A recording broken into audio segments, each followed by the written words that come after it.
at 9. Hello there, very good evening and welcome to your primetime weekend news bulletin. I'm Shane Silva. And I'm Arundhati Mudanayaka. First a look at the stories making headlines this evening.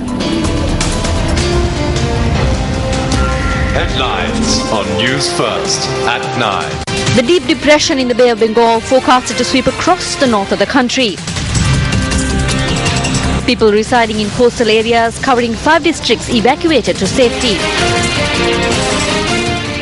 Met Department says that the cold weather experienced in the island can be attributed to the southern hemisphere directly facing the sun.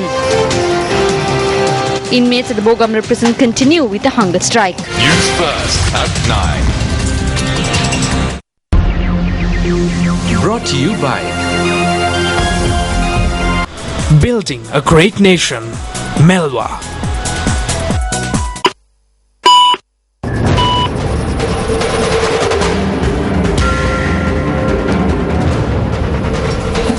Taking a look at the top story for tonight, the low depression that is located in close proximity to the island is currently east to the northern eastern coast of Sri Lanka. The Department of Meteorology says the storm will enter Sri Lanka and move across the northern areas of the country at night. Now, the center of the storm was located around 150 kilometers northeast of Sri Lanka at 12 this afternoon. Now, the Department of Meteorology has warned that the storm will enter the Jaffna Peninsula during the course of the day. Now, the Department of Meteorology has also warned the storm will attribute to gusty winds of over 100 kilometers per hour from the seas to the north that will be accompanied by a rainfall of over 200 millimeters. However, the low depression storm had gradually dissipated by this afternoon. The Department of Meteorology forecasts northern areas, including the Mannar Bay, will experience gusts of over 100 kilometers per hour and a rainfall of around 100 millimeters. Let's now have a listen to the forecast by the Director of the Department of Meteorology, S.R. Jayasekara. There was a deep depression. It has gradually weakened. If this storm strengthens, it may transform into a cyclone. However, strong cyclones that may cause massive damage will not occur in this region as we are located in close proximity to the storm system. We can experience varying wind speeds that flow close to the island with the maximum speed of 100 kilometers per hour. The deep depression storm also affected normal life in the Trincomalee, Mullaitivu, Kilinochchi and Jaffna districts. Today, the Disaster Management Centre issued warnings for the locals residing 100 metres from the coast of Jaffna, Kilinochchi and Mullaitivu districts to evacuate. The Disaster Management Centre is in contact with the 3 armed forces and the police 24 hours of the day. The areas where people need to evacuate from have been identified by the district disaster management centres. Since this morning, the public in those areas have been given announcements of the dangers and to evacuate. We are continuing to operate in a manner where we can immediately inform the communities that will be affected. The district secretaries are supervising the procedures followed by the district disaster management centres relating to early warnings.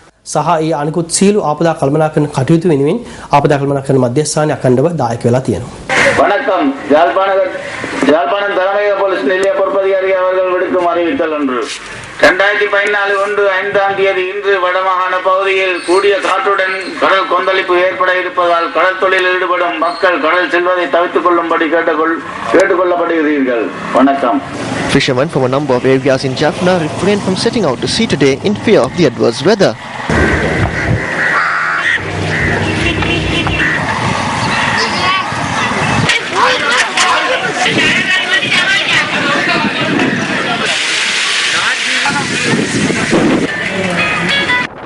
Seas of the coast of Mullaitivu were also rough due to strong winds.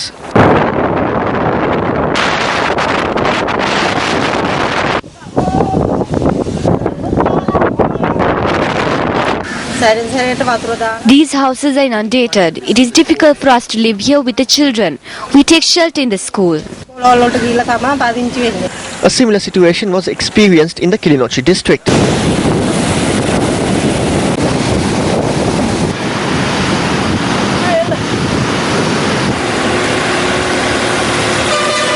The Trincomalee district also experienced gale force winds that were accompanied by heavy rains and forced fishermen to stay inland. The early warning towers or tsunami towers that are supposed to activate in the case of an emergency situation failed to activate in Trincomalee.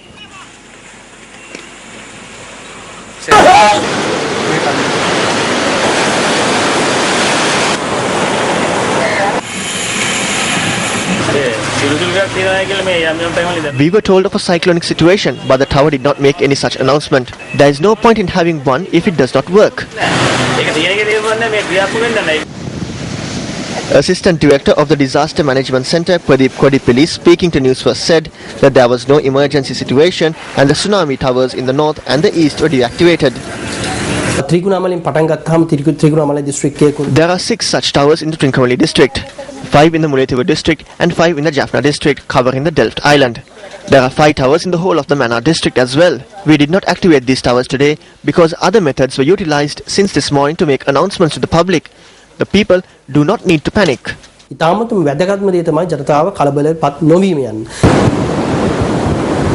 Fishermen were requested to stay on shore in the Ampara district as the seas off the coast of Ampara were rough.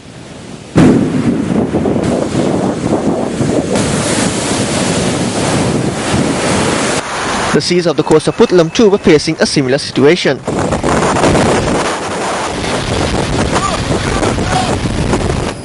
Now, despite the storm situation dissipating, the Department of Meteorology requests the general public to remain vigilant. We request the general public to remain vigilant due to the strong winds that are being experienced. By the end of tomorrow, the storm will weaken and fishermen can engage in fishing activities as usual. However, the tides are not in favor in the northern and eastern seas. One should act wisely before setting out to sea.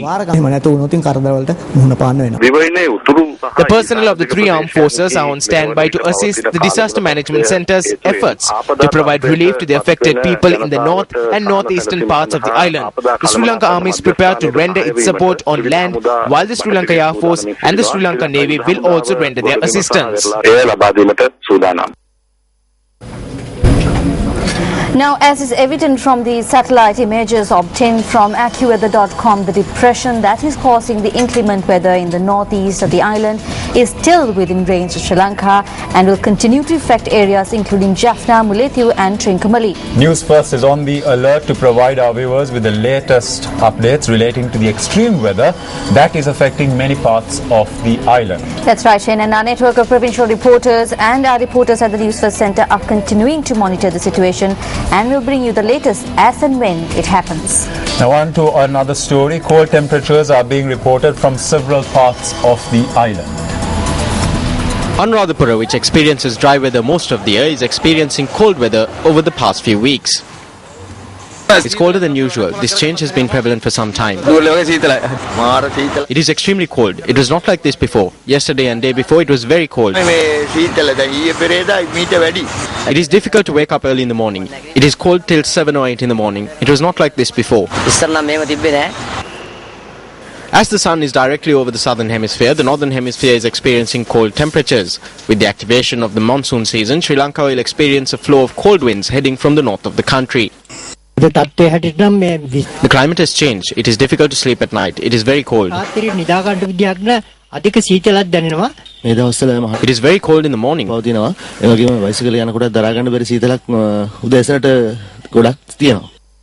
Because of the high density of clouds in the skies above Sri Lanka, the fall of sunlight to the earth has been limited. The Department of Meteorology attributes the cold weather being experienced to this phenomenon.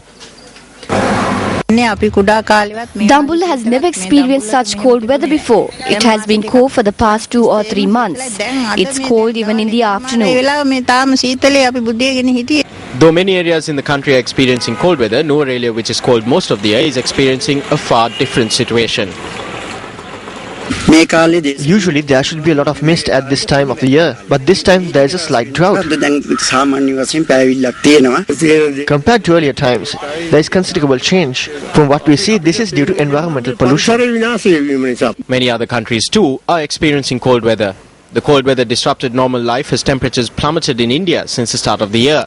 Biting cold and icy winds have magnified the agony of people living on the streets, as most of them gathered around bonfires to fight the chill.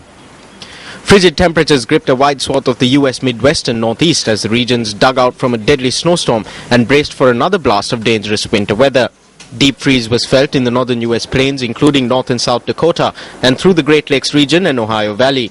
Temperatures in most parts of the US have dropped to -50.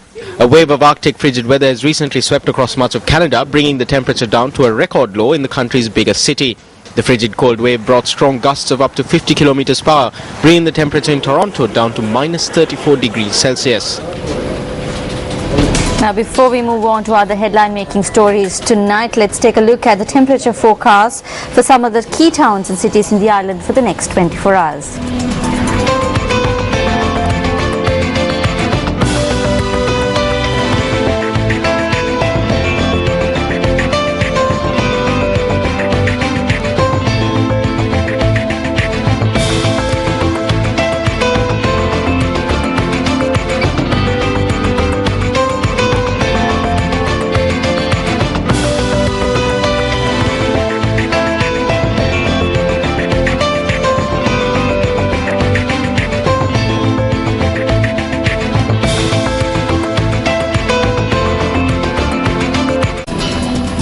Commissioner General of Prisons Chandra Ratnapal says that discussions held today with a group of prisoners engaged in a hunger strike atop the roof of a building at the Bogambar prison complex were unsuccessful. He said that he personally held 3 rounds of talks with the protesting prisoners today.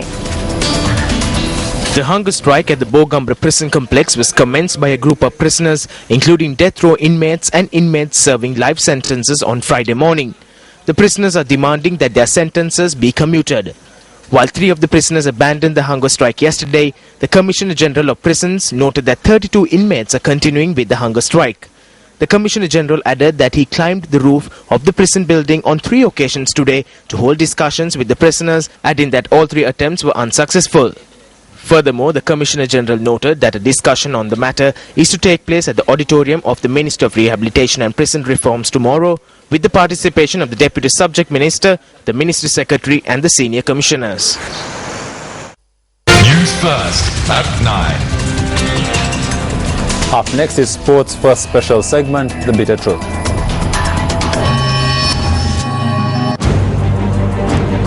On the 18th of December, the Minister of Sports stated in Parliament that Sri Lanka cricket was 333 million rupees in debt in 2011. SLC CEO Ashley De Silva revealed today that repayments are still being made on loans obtained that year for the construction of stadiums. As a result of this financial crisis being faced by SLC, the payment of cricketers' salaries was also delayed last year. SLC has as yet failed to complete payments to umpires. Chairman of the Umpires Committee at SLC, Srinath Silva, says that if there are any overdue payments, they will be made within the next fortnight. Did SLC also take steps to recall provincial coaches to Colombo recently because it had failed to pay their fuel allowances and other payments? SLC said that the provincial coaches were recalled in order to conduct the training of the national junior squad. On Thursday, rumours were abound that SLC was preparing to dissolve coaches and the assistant staff of the Sri Lanka team. Media reports said that if cricketers continue to display minimal talent, then SLC is prepared to implement this decision. But is this the true intention that belies dissolving the assistant staff of the national team? Or is it because SLC cannot bear the cost of about 5 million rupees a month to sustain these employees? Our attempts to contact the president of SLC to inquire into the matter were unsuccessful. Against this backdrop, it is still unclear whether the 4th quarter payments to cricketers have been completed. SLC CEO Ashley De Silva says that all payments have been deposited in the cricketers' accounts. A loan of 1,040 million rupees is expected from the International Cricket Council to help resolve SLC's financial woes. If these funds are not received, what will be the solution to continue SLC's operations? Open for debate. News First at 9.